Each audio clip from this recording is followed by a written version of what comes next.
بسم اللہ الرحمن الرحیم۔ شروع اللہ کے پاک نام سے جو بڑا مہربان نہایت رحم والا ہے۔ دوستو، آپ اس وقت موجود ہیں اردو میڈیکلز پر۔ دوستو، آج شہاب بھائی کا میں وہ واقعہ سنانے والا ہوں جسے سن کر یقیناً آپ کہہ اٹھیں گے شہاب بھائی جہاں جہاں سے گزرے وہاں وہاں اپنے نقش چھوڑ گئے۔ شہاب بھائی پچھلے 1 مہینے سے راجستھان میں تھے۔ یہ علاقہ ایسا تھا کہ وہ زیادہ نہیں چل پاتے تھے اور اب وہ چاہتے تھے جلدی سے اپنی منزل پر پہنچ جائیں۔ وہ راجستھان کے آخر میں آگے تھے۔ راجستھان ریتلا علاقہ ہے جہاں دن میں ریت گرم ہونے کی وجہ سے شدید گرمی پڑتی ہے، جبکہ رات کو ریت ٹھنڈی ہو جاتی ہے اور گرمی کی شدت بھی کم ہو جاتی ہے۔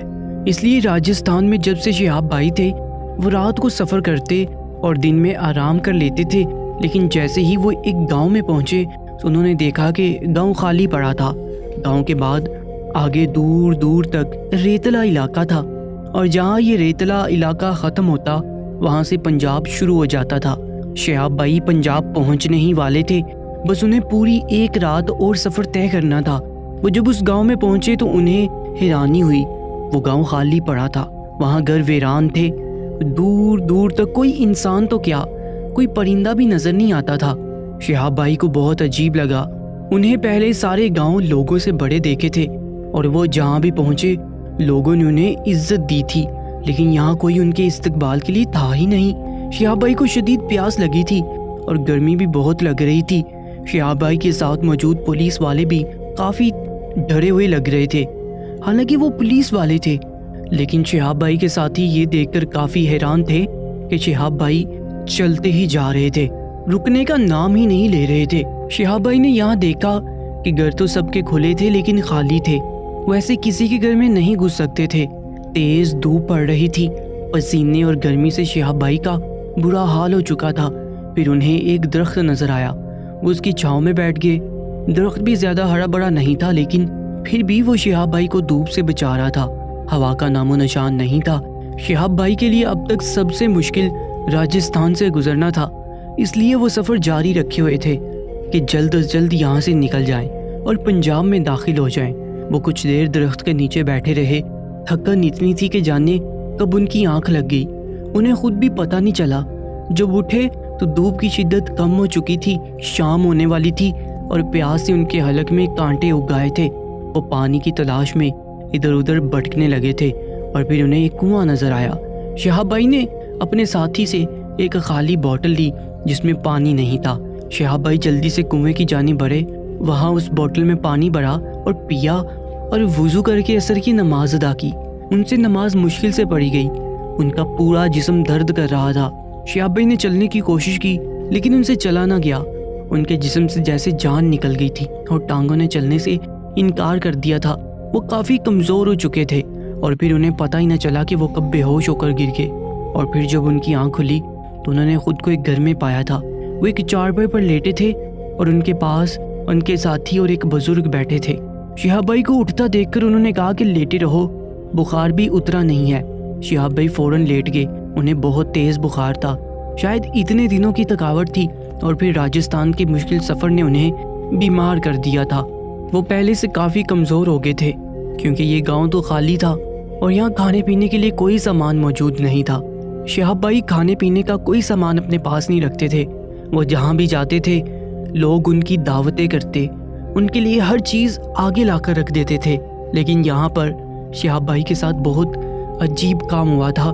پورا گاؤں خالی تھا۔ شہاب بھائی کو کچھ دیر بعد اپنے اندر ٹھنڈک اترتی محسوس ہوئی۔ تھوڑی دیر بعد انہوں نے آنکھیں کھولیں تو بزرگ ان کے پاس بیٹھے پانی کی پٹیاں کر رہے تھے۔ شہاب بھائی کو ہوش میں آتے دیکھ کر بولے کہ تمہیں بہت بری گرمی لگ گئی تھی، اس لیے تم بے ہوش ہو گئے ہو۔ بخار بہت تیز تھا جو پہلے سے کم ہو گیا ہے، کمزوری بھی بہت زیادہ ہو گئی ہے۔ میں تمہارے لیے کچھ کھانے کو لاتا ہوں، پھر کھانا کھا کر دوا لوگے تو جلد ٹھیک ہو جاؤ گے۔ شہاب بھائی خاموشی سے اس بزرگ کی باتیں سن رہے تھے۔ ان کے پاس کہنے کو کچھ نہیں تھا کیونکہ واقعی انہیں کھانے کی اشد ضرورت تھی اور آرام کی بھی۔ وہ بزرگ باہر گئے اور پھر کچھ ہی دیر بعد واپس ادھر ہی بیٹھ گئے۔ انہوں نے شہاب بھائی سے ان کا نام پوچھا اور یہ بھی پوچھا کہ کہاں جا رہے ہو۔ شہاب بھائی اور ان کے ساتھی بہت حیران ہوئے کیونکہ انہیں سمجھ آ گئی تھی کہ یہ آدمی انہیں نہیں جانتا۔ شہاب بھائی نے نقاہت سے جواب دیا کہ مسافر ہوں اور اپنی منزل کی جانب جا رہا ہوں، اور پھر بزرگ نے ماشاءاللہ کہہ کر سر ہلا دیا۔ کچھ دیر بعد دروازے پر دستک ہوئی۔ وہ بزرگ اٹھے، دروازہ کھولا۔ شہاب بھائی کو چوڑیوں کی کھنک سنائی دی تھی۔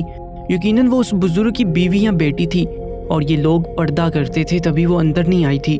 بزرگ کھانے کی ٹرے پکڑ کر شہاب بھائی کے پاس آیا اور کہا کہ اچھے سے کھاؤ۔ کھانا دیکھ کر شہاب بھائی کی بھوک جاگ اٹھی۔ انہوں نے اچھے سے کھانا کھایا اور پھر دوا لی۔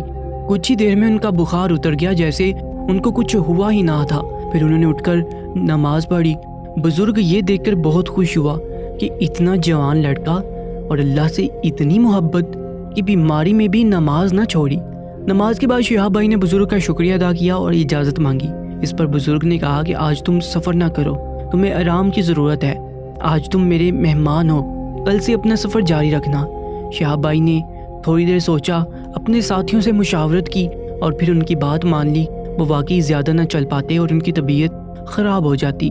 ویسے بھی انہوں نے جو کیلکولیشنز کی ہوئی تھیں سفر کے حوالے سے، وہ اس سے آگے ہی چل رہے تھے، تو آرام کرنے میں کوئی مسئلہ نہیں تھا۔ وہ اپنی منزل پر جو ان کی پلاننگ تھی اسی کے مطابق پہنچنے والے تھے۔ رات کو وہ سو گئے اور اگلی صبح انہیں پھر سے بخار تھا۔ سارا دن انہوں نے آرام کیا۔ رات کو وہ سو گئے، صبح وہ بالکل فریش ہو گئے تھے۔ اس دوران انہوں نے بہت بار چوڑیوں کی کھنک سنی۔ وہ جو کوئی بھی تھا بہت اچھا کھانا بناتی تھی۔ شہاب بھائی نے بزرگ سے پوچھا کہ آپ اکیلے رہتے ہیں اس گاؤں میں، اور باقی گاؤں والے کہاں گئے؟ یہ بات سن کر بزرگ کے چہرے پر درد کے سائے سے لہرائے، لیکن انہوں نے کہا کہ یہ لمبی کہانی ہے بھائی، ضرور سناؤں گا۔ اور ہاں، اس گاؤں میں اور میری بیٹی اکیلے رہتے ہیں۔ اکا دکا لوگ اپنے کام کی گھر سے آتے ہیں اور رات ہونے سے پہلے چلے جاتے ہیں۔ رات کے وقت یہاں کوئی نہیں ٹھہرتا، اس لیے تو میں نے تمہیں کہا تھا کہ سفر نہ کرنا رات کے وقت۔ یہاں سفر کرنا خطرے سے خالی نہیں تھا۔ شہاب بھائی کو یہ بات عجیب لگی، لیکن انہیں اتنا پتہ چل گیا تھا کہ وہ چوڑیوں والی لڑکی ان کی بیٹی ہے، اس لیے وہ اتنا پردہ کرتی ہے۔ دن میں گرمی بہت زیادہ تھی، اس لیے شہاب بھائی نماز عصر کے بعد اپنا سفر شروع کرنے والے تھے۔ انہوں نے بزرگ سے ایک بوتل منگوائی اور اس بوتل پر قرآنی آیات پڑھ کر پھونک ماری، اور سفر میں اس پانی کو اپنے ساتھ لے لیا تاکہ ان کے کام آ سکے۔ چونکہ رات ہو چکی تھی، چونکہ موسم کچھ ہی گھنٹوں بعد موسم کافی ٹھنڈا ہو چکا تھا، انہوں نے بزرگ سے اجازت لی۔ ان کا شکریہ ادا کر کے گھر سے باہر نکل آئے۔ باہر نکلتے ہی ٹھنڈی ہواؤں نے ان کا استقبال کیا۔ شہاب بھائی کو اپنے اندر سکون اترتا محسوس ہوا تھا اور اب اپنے آپ کو تندرست محسوس کر رہے تھے۔ چنانچہ انہوں نے اللہ کا نام لیا اور سفر جاری کر دیا۔ ابھی وہ گاؤں میں ہی تھے کہ اچانک ایک سائیکل والا تیزی سے سائیکل چلاتے وہاں سے بھاگ رہا تھا۔ شہاب بھائی کو دیکھتی وہ رکا اور حیرت سے شہاب بھائی کو دیکھا اور پوچھا، تم کون ہو؟